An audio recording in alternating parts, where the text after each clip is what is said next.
Welcome back to GameStop TV. I'm here in Redmond, Washington on Microsoft's West Campus, and I'm in the Inclusive Tech Lab, joined by Bryce and Evelyn. Thank you for meeting up with me today to talk about what you're doing here. Thanks for coming. All right, so tell us what you do here in this room. So we built this room in alignment with Xbox's Gaming for Everyone mission of making sure that Xbox is a place where everyone can have fun. And what we hope to do is we want people who come to the lab, visitors, whether they're Microsoft employees, our partners, or people from the public, to come in here and understand what it's like to be a gamer with disabilities. I think that we at Xbox we are gamers, and so we understand what it's like for us to be a gamer, and what we want to do with this room is we want to show how other people game. I'm seeing, some of the things around this room, and it's obvious you're finding ways that everybody can play games. It's really interesting to see some of the techniques you've taken. Tell me a little bit about the philosophy behind why it is that you're doing and how it is that this came to be.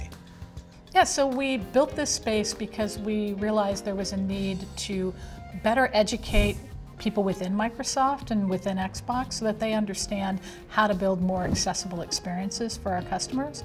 It also is a way for us to bring people in from outside of Microsoft, charities and nonprofits, to educate us, because we know we don't know everything, so we use it as an opportunity to learn, to figure out how we can make our experiences better for everyone. And lastly, we use this space as an opportunity to demonstrate to the world that we really invest in this space because it's important to us, and we hope that a rising tide floats all boats, and it'll encourage other developers out there to actually invest in the space as well, because I think we're all about the democratization of accessibility.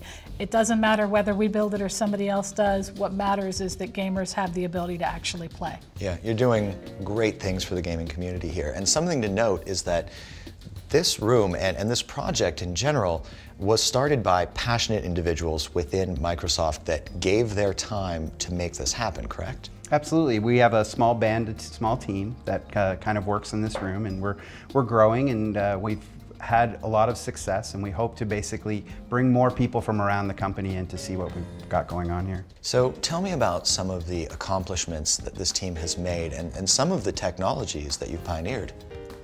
Well, so an example of one of the things that we were inspired by is a charity called Special Effect, and they actually help people who have disabilities that are unable to play using the traditional game controller or other methods of input. And they do things like take two controllers and crack them apart and wire them together so that a gamer could, say, put one controller underneath the chin and another controller underneath the hand.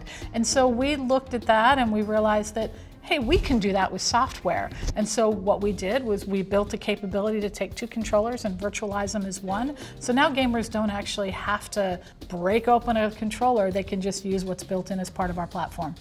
And the things that you're developing here are not just conceptual. Some of them are, but a lot of them have already made their way into practical application, right? Yeah, I mean, we've done a lot of things like bring assistive technologies that are traditionally on your PC to the console, things like narrator and magnifier, high contrast, to help people with visual limitations access our products and services.